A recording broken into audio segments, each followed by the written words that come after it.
Hi friends, welcome to stocks corner. ఇవాళ market updates క్విక్గా discuss చేద్దాం. Please check in to the video.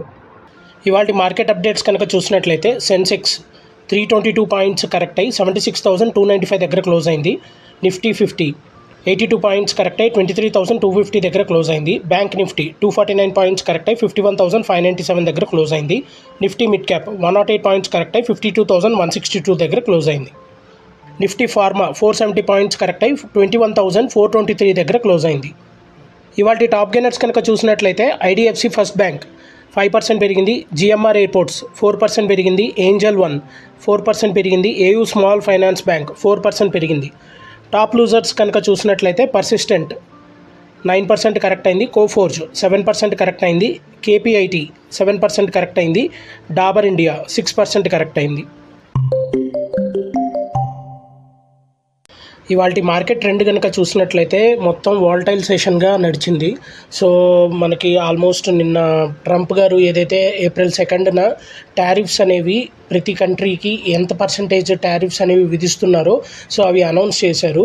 So మన ఇండియాకైతే 26% tariff అనేది విధించారు.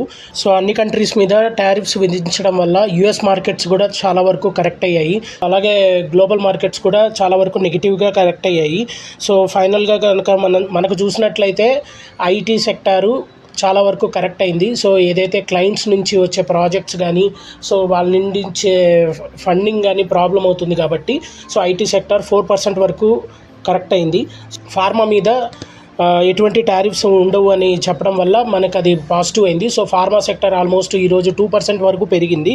సో టోటల్గా మనం క్లోజింగ్కి వచ్చేసరికి సెన్సెక్స్ 322 పాయింట్స్ కరెక్ట్ అయ్యి 76,295 దగ్గర క్లోజ్ అయితే నిఫ్టీ 82 పాయింట్స్ కరెక్ట్ అయ్యి 23,250 దగ్గర క్లోజ్ అయింది. సో అలాగే బ్రాడర్ ఇండిసెస్ అన్నీ మనకు కొంతవరకు బాగానే పెర్ఫామ్ చేశాయి. బీఎస్సీ మిడ్ క్యాప్ ఇండెక్స్ అయితే 0.3% పెరిగింది. స్మాల్ క్యాప్ ఇండెక్స్ 0.7% పెరిగింది. సో అలాగే సెక్టోరల్ వైజ్గా చూస్తే ఐటీ సెక్టార్ అయితే 4% వరకు కరెక్ట్ అయింది. సో అలాగే ఆటో సెక్టార్ 1% వరకు నష్టపోయింది. ఫార్మా సెక్టార్ మాత్రం 2% వరకు లాభపడింది. సో టారిఫ్స్ అనేది విధించకపోవడం వల్ల. సో అలాగే బ్యాంకింగ్ సెక్టార్లో పిఎస్యు అయితే 1.9% వరకు పెరిగింది. పవర్ సెక్టార్ కూడా 1.8% వరకు పెరిగింది.